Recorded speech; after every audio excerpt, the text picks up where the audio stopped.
Do you hear it? That low-frequency thrum in the back of your ears, creeping under your skin. Now, is it because of cell phone towers? Vibrations coming off of the seafloor? Or could it even be a factory somewhere 50 miles away? Or Navy antenna arrays deep underground? Find out the answers to these questions and more on this episode of Unsolved Mysteries Solved! I like your NPR voice, I guess. NPR? Do you hear it? Can you hear the sound of the hum? It might desperately be trying to make it. Navy satellites, or it could be dolphin echolocation. I was just trying to remember all the various theories that were thrown around about what the hum actually is, and I'm like, I can wing it. I know what this is. I can ask 3 questions and it's gonna be fine. Today we're talking about dolphin lactation and migration habits. Is that really stuff that NPR talks about? No, it's a joke from Parks and Rec. They have an NPR-like station, and that's one of the things that the guy says. I never finished Parks and Rec. The main thing I know about it is that Lindsay Knoll loves Joe Biden, and don't be suspicious, don't be suspicious. I quote that one all the time. Okay, so her name's Leslie Nope. Nope, yes! You said Lindsay Knoll. So you understand how much I've seen the show, which is hardly at all. Like, it took me a minute to figure out who the fuck you were talking about. Anyway, welcome back to the show, everybody. It's another wonderfully mysterious Saturday. I am your ever humble host and PhD in solving mysteries, Chad Kimmons, Dr. Chad Kimmons. With me, as always, is the ever lovely co-host and also PhD in solving unsolved mysteries and collector of Target knickknacks from the clearance aisle, specifically Dr. Cassandra Cherry. Hey, everybody. You gotta love those 50% off books. Yeah. Books aren't knickknacks. Books are totally knickknacks, No, along with like sewing bobbins and scissors. Bookends would be knickknacks. Knickknacks are bookends, largely yes. useless things.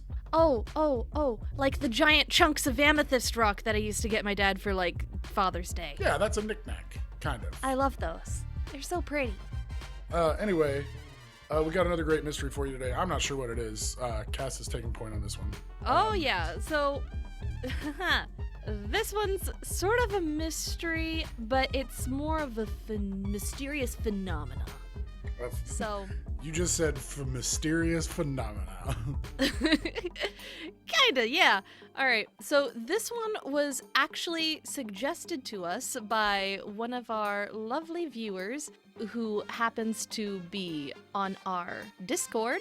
If anyone wants to maybe suggest a couple of things for us to investigate, you might want to check out our Discord. Which you can find the link to on our Twitter. Exactly, he knows the deets.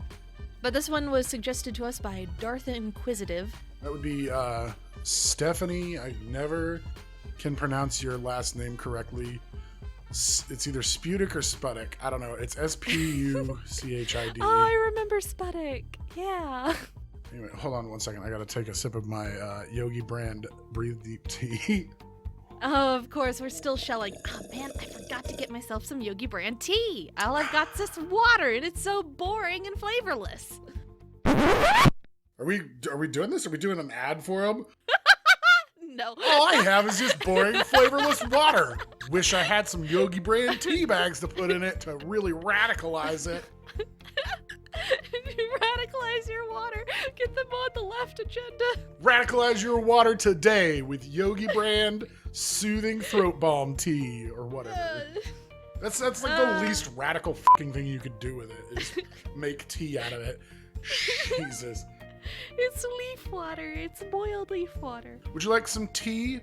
I don't know. A little radical for me. I'll take some boring plain water, please. I almost choked on my boring plain water. Do you think the British are just over there like just constantly doing like rad things because they drink tea so much? Probably. That's why the British are the home of the world-renowned skater Tony Hawk. Not really. What? I don't know. I was just trying to think of something that was radical, and all I could think of was Tony Hawk. Your thought He's so connections are so... You know what? What? I know you're taking point on this one, but we have spent way too much time on this bit. We have. It's okay. Anyways, this was suggested to us by Stephanie Spuddick. I'm just going to assume that's your last name, and you can correct me if I'm wrong. But well, the last time I said her name, because we did the... Okay, sorry, I don't mean to go off topic again, but when we did the Cleveland torso murderer, that was also... She suggested that one. Yeah. And she commented on our Facebook and didn't explain how to pronounce her name, because we had the same problem then. All she said was, it's okay. I couldn't pronounce it when I first got married either. And I'm like, all right, that helps. That's okay. We'll just keep mispronouncing it and it'll be fine. I mean, that's how a whole lot of names got localized in the US, isn't that right? We like her. We do. We really do. But we want to know how to say her name right. So anyway, as I was saying. For the fifth time. Yeah, for the fifth time. So she suggested to us the Cleveland torso murderers that you might have seen earlier or listened to, because we're not a visual podcast. But this time she turned us onto the hum. This is a frequency that we got turned into, is the hum. Boy, that sounds interesting. What's the hum, Cass? Thank you for your enthusiasm, Chad. The hum is the name given to a widespread reports of a persistent and invasive low-frequency humming, rumbling, or droning noise, not audible to all people. Hums have been reported in the United States, United Kingdom, New Zealand, and Canada, and are sometimes named according to the locality where the problem has been particularly publicized. And if you go to our Discord or our Facebook, or I think we can post this on Twitter too, but there is a visual that is showing all the points where the hum has been reported. It is literally around the world, most specifically in the first world countries, like industrialized areas, and a lot of it is along the coast. So check that out if you want to see how widespread it is and why I'm only going to be talking about 3 specific instances, because it's a lot. All right, then. That was a terrifying voice that you used, by the way. And, Was it? Did you literally just give me the definition of what a hum is? It's the definition of what the hum is, not just a hum, but the hum. Hum. Noun. Okay. But the hum is very specific, and it is very scary. People have died because of the hum, man. People have been killed and committed suicide because of this thing. Jesus. I mean, literally. So, alright. So first off, the BBC reported some first-hand accounts from people experiencing the phenomena. One retired teacher, Katie Jacques. I'm just going to step in here real quick. BBC stands for British Broadcasting Company. Yes. Not the other thing. What else would it stand for? Do you want me to say it? Yes? I don't know what you're talking about. Oh, because you probably, in porn, BBC means big black cock. Oh. That shows you how much porn I watch. Probably none. Yeah. So we're talking about the British Broadcasting Company, by the way, guys. Okay. Not calling listeners Good to stupid, know. just wanted to clear that up. Just calling out our listeners for being, Fucking porn addicts. Anyways. So, one retired teacher, Katie Jacques, described it as having a rhythm to it. It goes up and down. It sounds almost like a diesel car idling in the distance, and you want to go and ask somebody to switch the engine off, and you can't. She no longer has any quiet moments, and she apparently hadn't been able to get a good night of sleep in 2 years since the original report. Wait, so this is a thing that continues? Yeah. It's not just you hear it and it people are legitimately, it's a constant. Words are hard. It's an ongoing thing.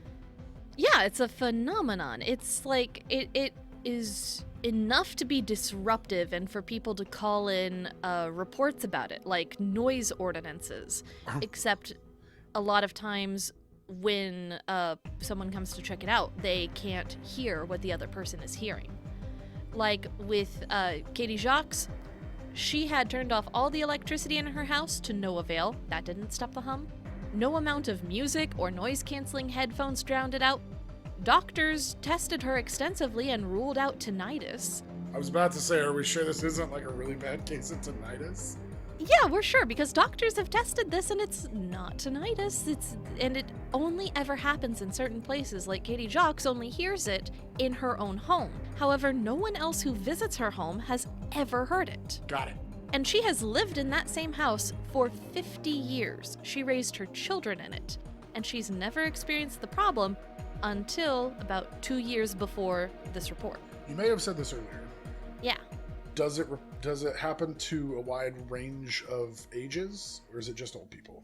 Well, let me go a little bit down. Okay, so apparently the problem is on the increase according to the Low Frequency Noise Sufferers Association. There's a organization with an acronym. 2,000 people so far have contacted its helpline, and it says it receives 2 or 3 new cases every week. And most of the people who call into the hotline, at least, are generally over 50 and are mostly female. So that's generally the population we're working with, but Okay. more people experience it. Got it. It's just like, that's mostly the people who call in to be like, hello, I have an issue. Okay. I know what it is, but I'm going to let you finish your thing because we don't do theories until the end. Okay, you got your theory, okay. So, in Britain, around the area where Katie was, the most famous example of this was the Bristol hum in the 1970s, where almost 800 people had responded to a poll that they had indeed heard the hum. The problem persisted for years. Residents complained of sleep loss, headaches, sickness, and even nosebleeds. Okay. At least one suicide was linked with the hum, and experts eventually found that traffic and factories were to blame, although it is unknown if any steps were taken to eliminate those problems, like, tearing down those factories or tearing up the roads. It's just, well, this is a problem, you gotta live with it. The cost of living in, suburban life. Okay. But it doesn't appear to be a single phenomenon. Different causes have been attributed to it, including local mechanical sources from industrial plants or other things aside from tinnitus. Anything technological has been blamed, from cell phone towers and power lines to nuclear waste and low-frequency submarine communications. The internet is also, of course, abuzz with mutterings about secret military activity, alien contact, and government cover-ups. But nothing has ever been substantiated. And when was the first reported of this? Do you have that information? I'm not sure. No one has ever really claimed the first report. Let me look something up real quick. Okay. Because right now, it sounds like they're going, we don't know what it is, so we're just going to blame it on technology. Basically. There was a study done. Oh, hey, it's my alma mater. Nice. I went to grad school at Always Right University, but before I went to grad school, I went to the University of Oklahoma, clearly. And basically a research paper was done through there about the hum, and they claimed that the first instance of the hum was recorded in the 1950s in Scotland. Got it. Yeah. It was reported in 1995 by a Scottish newspaper, the Sunday Herald, by a anonymous person. Anyways, where was I? But one of the most famous hums, definitely a far above and beyond all of the other hums, is the Taos hum in New Mexico. So, Taos is a town in the Sangre de Cristo Mountains of New Mexico. And the ongoing low-frequency hum is so famous that it's been featured in the TV show Unsolved Mysteries, not affiliated with us. Yeah. But naturally, the mystery remained unsolved because they don't have PhDs in solving unsolved mysteries. Because they're fucking hacks, that's why. Yeah, it's a giant oversight on their part, clearly. But they surmised that the cause might be extremely low-frequency waves caused by pressure hitting and reverberating against the ocean floor. They posited that? Somehow. The unsolved mystery? Yeah, they posited that. No. Yeah. No wonder they can't solve mysteries. They're stupid, that's why.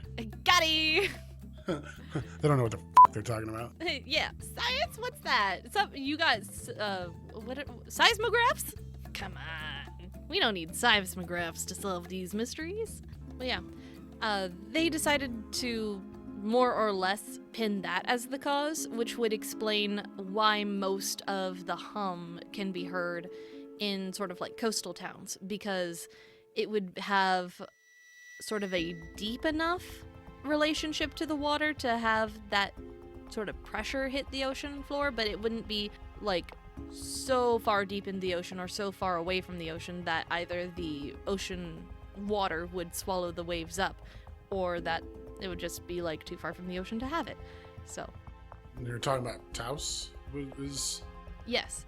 Okay. The Taos hum was also mentioned in an episode of The X-Files called Drive, where a man who was afflicted by the sound had to drive west as fast as possible lest it cause his head to explode. Spoilers.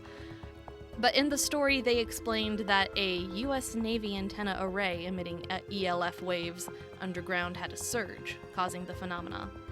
And it was also the basis of a Criminal Minds episode called Mixed Signals, where a serial killer drilled holes in the temporal lobes of his victims in an attempt to somehow prove that the hum was real. Crazy. Well, obviously the X-Files one is wrong. Yeah, clearly. Yeah, it's a fantasy. It's a story. Kind of like Unsolved Mysteries. Exactly. It's all fantasy. They don't know what they're talking about. Sorry, I'm just really protecting our bases here. Don't know what I'm trying to say. I don't like Unsolved Mysteries. The only unsolved mystery show you guys need to be paying attention to is this Unsolved Mystery Shows right here, where we actually solve them. Who was the host of Unsolved Mysteries? Patrick Warburton? No, not Patrick Warburton. No, that's wrong. It doesn't matter. F that guy, regardless. You know what? No, it's not his fault. He's just the host. Yeah, he's just the host. But despite all of the hullabaloo and everything around that show, around that particular hum, and the fact that the hum in Taos has now sort of transformed into a reason to go to Taos and tour. What's the word? Tourize? Is it just be a tourist there? I don't. There's a verb for that. It's a tourist trap? Yeah, tourist trap for the hum. No one's ever figured out what exactly was going on there. But people think that they may have solved the mystery of the Windsor hum. Okay. So, Windsor is a city in southwestern Ontario, Canada, directly across the river from Detroit, Michigan, USA. Okay. But the Windsor hum, named after the city, was experienced by Canadians across the length of the border, from McGregor, 20 miles south, to more rural areas sort of east of Cleveland, Ohio, 90 miles away. But it wasn't reported by Americans along the same border, just Canadians, oddly enough. So they described the hum as like a fleet of truck engines idling, or like a subwoofer pulsing at a concert. And it was so strong it caused the windows to vibrate and their animals to like freak the frick out. The New York Times reported in 2018 that the Windsor hum was unpredictable in duration, timing, and intensity. However, just last August in 2020, the National Public Radio released a report claiming to have solved their humming problem. A few months earlier, the humming had apparently just stopped. At around the same time as an American steel factory on Zug Island ceased operations due to COVID concerns, and also their pre-made plans to shut down some of their operations on the island. It's just COVID sped it up. You know, like COVID does. Okay. Colin Novak, a scientist from the University of Windsor, He's studying the a whole hum. ass science, okay? He is a whole ass science unto He's himself. not a scientist. He is a science. You know how they say like, oh, it's a precise science. Colin Novak is a precise science. Of course. He's very mysterious. People have been studying him for ages and no one can figure him out. All hail Colin Novak. The one true science. The one true science, our Lord and Savior. So, he was studying the hum as part of a Canadian federal investigation, and he claims that the blast furnaces in the American factories were the cause, and that without them, the hum will not return. So why isn't it heard in other places where there's steel factories then? He doesn't have an explanation. He's just like, these ones in particular. Something about them. Checkmate, liberals.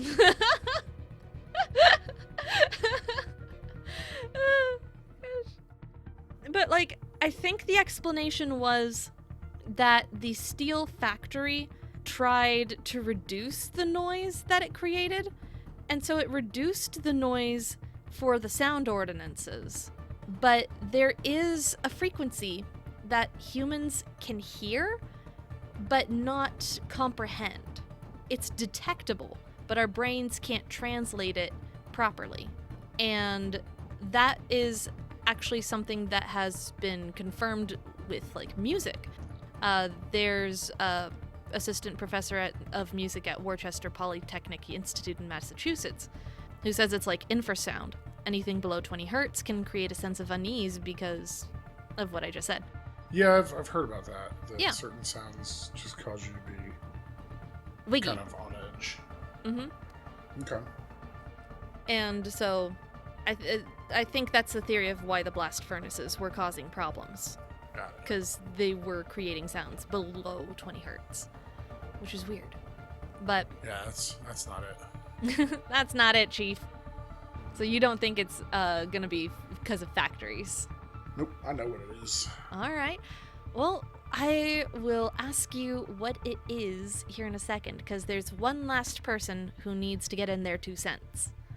And that is Dr. Bagley, who is a... It's John McCracken! Da, da, da, da. No, that's John Cena. Definitely not John Cena. John Cena is a meme unto himself. But... What if it was John Cena, though? Like, I wish... he's just a fucking scientist, too. But, like, he demands that every time he walks into a room or, like, goes to give a TED Talk, they have to be like, John Cena! Dun, dun, dun. That would be the best kind of TED Talk, though, wouldn't it? Now I just really want John Cena to give a TED Talk. And then, like, he's like, so these hums, all right, guys? And then somebody comes out with a fucking, like, folding chair and hits him on the back of the head, and he has to wrestle him. Just wrestle him in the middle of a scientific debate. The winner is the one who gets to present their theory about what's going on. Oh gosh, does that mean I have to hit you with a chair after all this? No, this is purely for scientific. Oh, stuff. of course. We're not like- wrestlers. God, We haven't can you- trained to wrestle. Can you imagine, like, a flat earther versus a normal person, because flat earthers are not normal? Oh. Like, they have to have a, like, ladders, tables, and chairs wrestling match, and the winner is the one who gets to present their findings Oh gosh. at a TED Talk. I mean, isn't that how Plato got his start? Because there is a theory that Plato's name wasn't really Plato, that Plato was his wrestling name because it means broad, as in reference to his shoulders, because he was built. Yeah, I've heard that. Now I'm He's just just dropping the people's, which works for him because he's dropping the people's elbow on Yeah. other philosophers. Oh, now I'm just... Cute. Was he the one that did I Think Therefore I Am? I think that was a French philosopher, I'm pretty sure. Rene? No. Hold on. Let me look. I don't know any philosophy. Cogito ergo sum was made by René Descartes, French philosopher in Latin. So anyway, I'm sorry. I really derailed this. That's fine. We're talking about some guy. I don't think you even got to saying his name. I didn't, because we went on to John Cena! Where was I? I had a paper. Here it is. Okay, so not John Cena, but, or Dr. John Cena, but Dr. Bagley. He was a specialist in inner ear treatment, and he believes that the hum is the result of a person's hearing becoming overly sensitive. Sort of like tinnitus, but not. He posits that we each have an internal volume control that helps us amplify quiet sounds in times of threat, danger, or intense concentration. which is why we jump out of our skin if like a phone rings during an important exam or something like that. How Our internal gain is sensitized. how often does that happen? That's the example, the phone ringing during an exam. Too many times. Because like that shit never happened when I was in school. I mean, I have had my phone go off in exams a couple of times, and one of the times I forget what song I had put as my ringtone, but the teacher just went, "Nice," and I'll never forget that. Oh, that's right. You're significantly younger than me. That's true. That's true. I don't know if anybody in my high school had a phone when I was in high school. Wow. See, I had a Razor by the time I was in middle school. Well, that would be... I don't know. It doesn't matter. I just know that I didn't have a phone in high school, so... That's fair. The generational divide.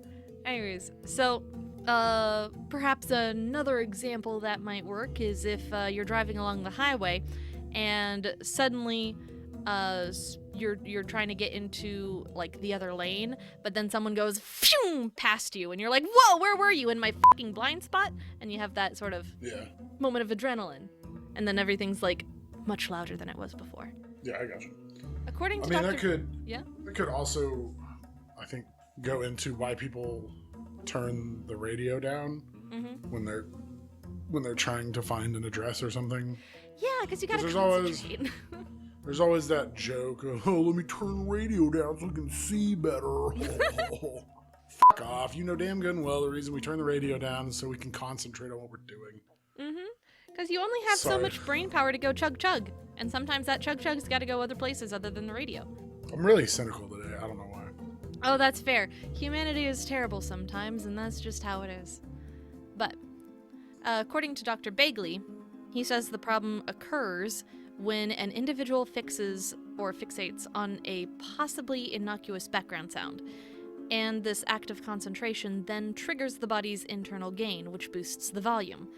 The initial signal may vary from person to person, but the outcome is the same. It becomes a vicious cycle, he explains. The more people focus on the noise, the more anxious and fearful they get. The more the body responds by amplifying the sound, and that causes even more upset and distress. So he's saying the more people who concentrate on a sound at a fixed volume, the louder it gets for each individual. I don't think he's going like connected consciousness route with it, although that is an interesting theory in and of itself.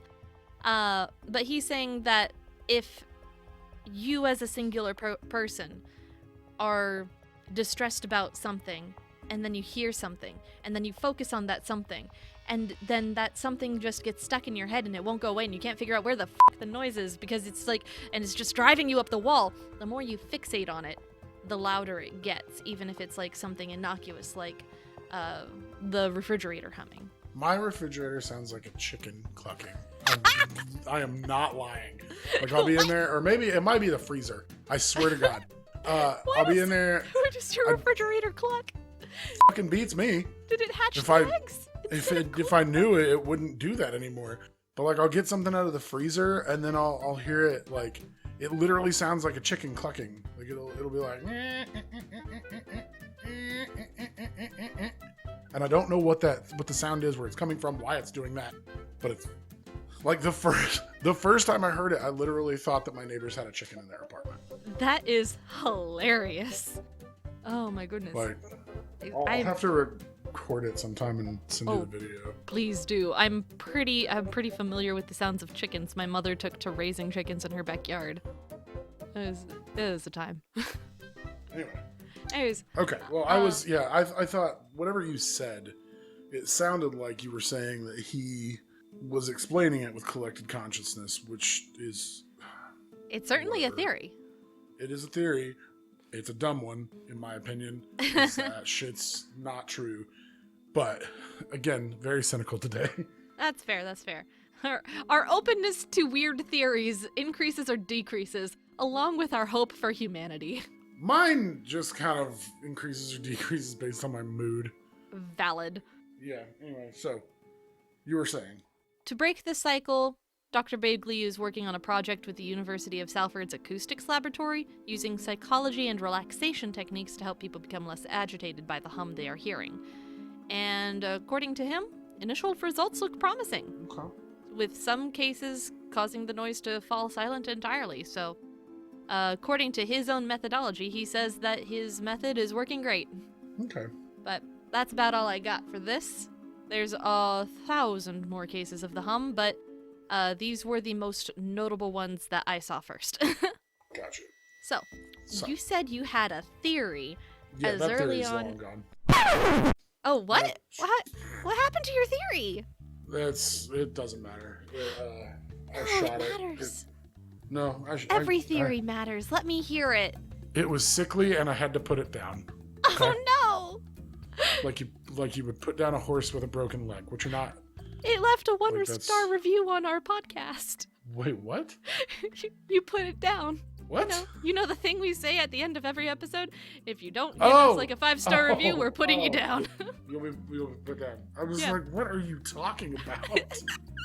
I made No, a reference of ourselves. But no, it's if you question us. Oh, which I guess a 1-star review is kind of a question. Anyway. That's true. I- Okay, so it questioned you. It questioned you too much, this theory. At first, I thought you meant the horse left as a 1-star review. Horses don't like this podcast. Yes, cats. Cats 'Cause- love this podcast, but horses, no. Because I had just got done Nay, saying, even. like, you would put down a horse with a broken leg, and then you said it left us a 1-star review. And then my mind went to, so we broke its leg and put it down? Yes. Oh my god. Oh, poor baby. So my new, I do have a theory, but the first one's gone. Oh no. It was sickly. It passed away. It's no longer with us. Not even in spirit. I'm very curious as to what it was, though. It doesn't matter. It was dumb. Dumb. So here's my new theory. Okay. Mole people. Mole people again. Ooh, okay. So what are they up to this time? I like how I don't believe in fucking aliens, but I'm like, yeah, there's definitely mole people. Oh, definitely the mole people. What was I? Oh, okay. So mole people, right? They've been living underground. Yep. This also might be influenced by the episode of Doctor Who that I'm currently watching. Oh. Not like right this second, but that I was watching before we. That's fair and valid. I love Doctor Who. Keep going. All I'm like thinking about these- right now is like The Incredibles. And like that one ending scene, is like, we will rule you all, and it's like massive. That's kind of the Underminer. Yeah, that's what it was. It's kind of like that. Mm-hmm. See, these mole people got trapped underground a long time ago, and they being trapped way deep down. They've been building these drills, but they're not very fast drills because, like, you know how like you have the augers that you have to turn by hand. Yeah, by hand. It's Yeah. like when you first start out in something Toppen Gruen Lagan. Yeah, those hand drills. I remember that. Gurren Lagann? Yeah. Hold on. Have you never seen that show? The anime? Yeah. I've seen parts of it. Oh, it was very good. I watched it to the end. You have to get past the first 4 episodes, and then it gets real good. I just got distracted. That's I've been meaning to fair. go back to it, but I do remember the drill that pierces the sky. Yes, that pierces the heavens, actually. The heavens. Yeah, my bad. So anyway, like they've got to crank these drills, but it's like a big one, right? It's huge. So there's like 50 mole people per crank, and there's 50 cranks on each drill, and they have to do it in time. Yeah, Oh my passing it God, around like a this- slave ship. Theory is so dumb. No, I keep going. should have just stuck with the first one. Anyway. The first one was basically just aliens, but I didn't know where to go with it from there.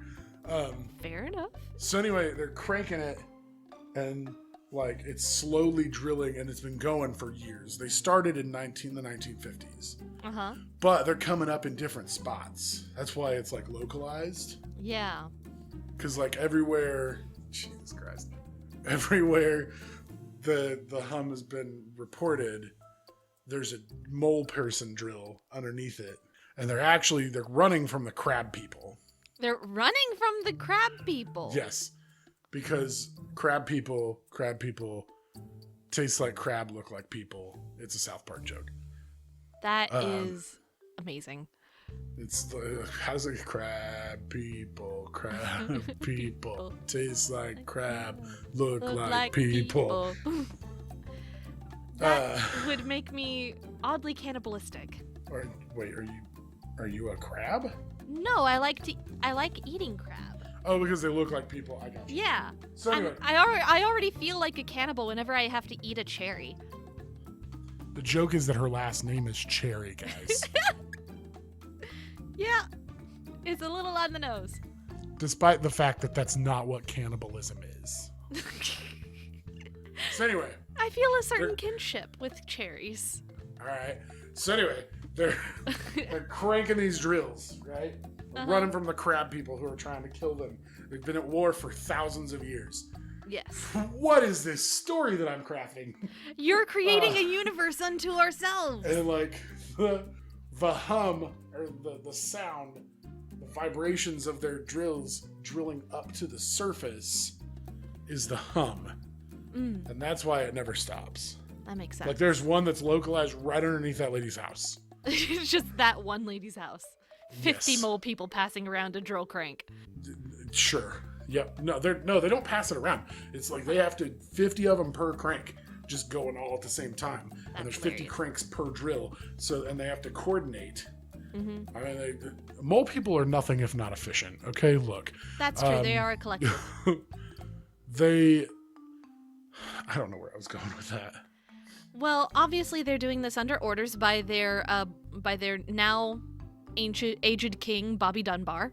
When are they getting to the surface? Are they going to like colonize us and like try to find open ground to get a tax in on the crab people or what?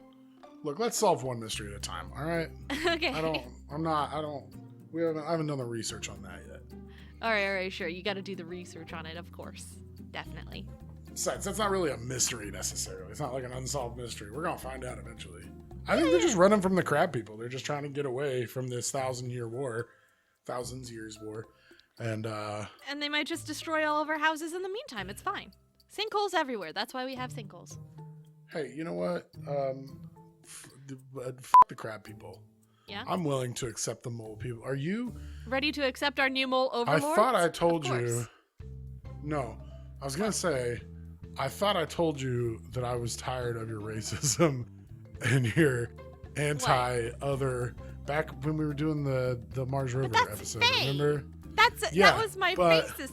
There's nothing about the Fae here. That doesn't matter. I'm tired of your racism, okay? What? Like literally racism because they are literally a different race. I guess, but I'm ready to accept our new mole overlords. I just said this.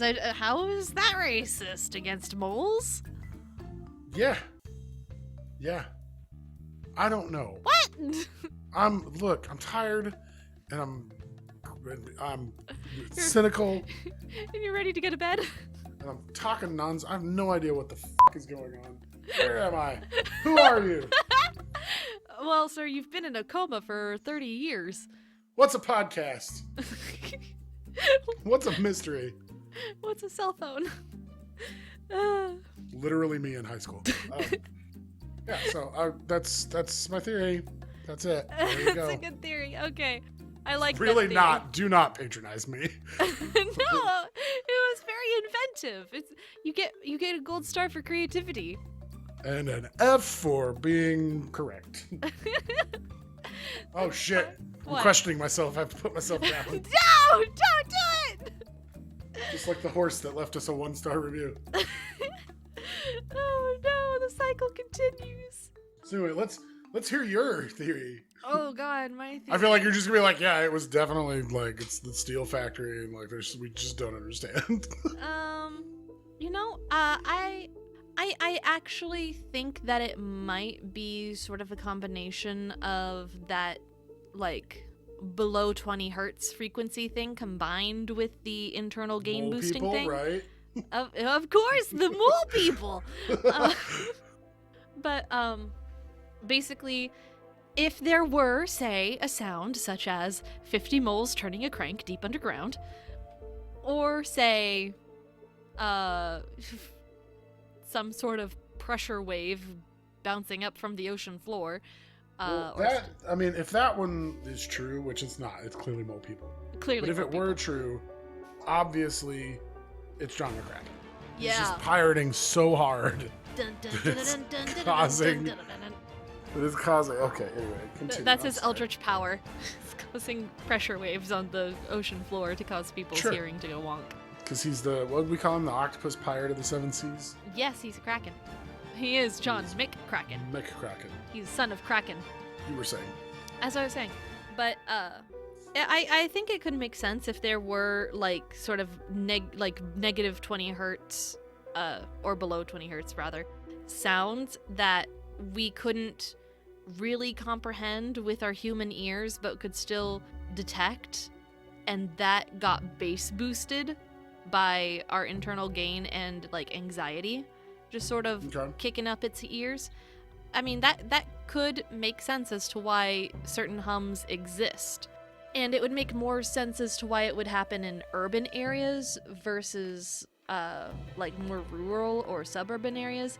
Not necessarily because of all the technology there, but just because it's very crowded and much more expensive, and people have things like rent and taxes and like job insecurity and homelessness and just all sorts of like external stressors. Healthcare, naming a few. I will say, Yeah. your theory is garbage. No, I'm kidding. Your theory is far more scientific and logical than mine, because I went with fucking mole people. Mole people are coming to enslave us all. It's fine. Why the hell did I say mole people?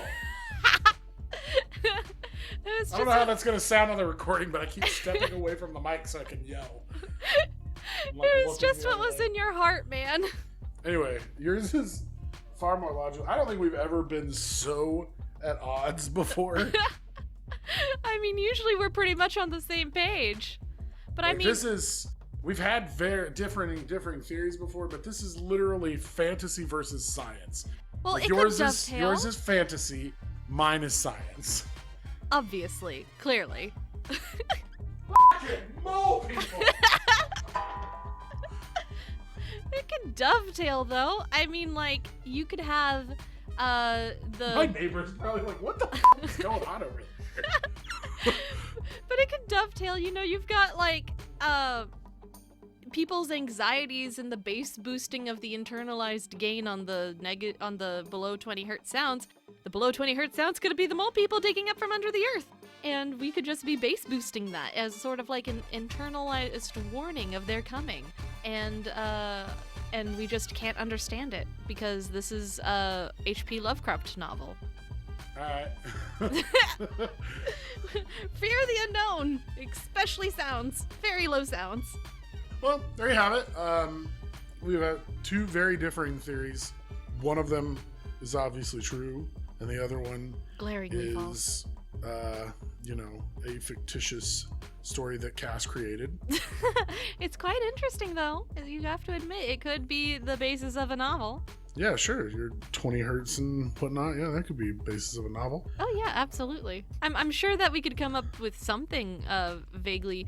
Oh, who was the guy who wrote for Jurassic Park and like Andromeda Strain? I don't know. Oh man, I love his writing style. He does such a good job with like crazy science things. But he Michael writes. Yeah, Michael Crichton. He's such a good author. I think like a book written in his style about the hum would be amazing, like legitimately. Have you read Timeline? I have not read Timeline. It's good. It's a good book. Okay, It's putting an- that it's on the an- reading list. It's an all right movie. Mhm. I mean, there's obviously a lot of like Oh, yeah. loopholes and shit with it because it involves time travel. But Oh, the of course. movie, It's very difficult to translate Michael Crichton's genius onto the big screen. there's loopholes in the book too, but Oh yeah. or plot holes. But I mean, you're gonna have that with time travel. Oh, and any Um, time travel, especially Doctor Who. But it's got the movie has Billy Connolly, Gerard Butler. Who's Paul Walker, which I believe this was between Fast and the Furious and Fast and the Furious 2 for Paul Walker. Oh, okay. So sort of that era. My sister wanted to get a car that could drift because of those movies. And she wanted to drag race, and Dad said no, and she was very upset with him. But yeah, I don't remember where I got the book. It came with something that I bought just for free. Uh-huh. And then I read it, and then one day I was flipping through the TV channels, and the movie was just starting, and I was like, oh, I wonder if this is based on the book. Nice. Yeah, I mean, anyway. So yeah, one of these two theories is true. And I think that's going to be it for this week's episode. If you have a mystery that you want us to solve right here on the podcast, as usual, you can send that to mysteriessolvedpodcast, all one word, at gmail.com. You can find us on Twitter at UMS_podcasts. You can find us on Facebook at Unsolved Mysteries Solved. We do have the Discord server. We have the other thing, the Facebook group. Yeah, that thing that sometimes we get lovely people like Mrs. Sputtik giving us suggestions. Please give us your suggestions. Be part of the show. There will be this coming Tuesday, there will be a new bonus episode up on the Patreon, which we are still for one more month. Payments have been suspended, so if you want to check that out for free, you can get an extra episode out of this month, and all the stuff we've done before. Oh yeah, we're just trying to reel you guys in here for like another extra month. But that's patreon.com/Unsolved Mysteries Solved. And I think that's it. All right, well, we're going to get out of here, and we'll see you right back here next week with a brand new mystery to solve. And remember, don't question us, or you will be put down. Yep, yes. Like that poor horse. Like the horse that gave us a 1-star review. And the poor theory that you killed before you came up with mole people. And me after this recording, because I questioned myself. We have to be strict about this. It's a policy. Company policy. Anyway, thanks for listening, guys. And bye-bye. Bye! Fucking mole people!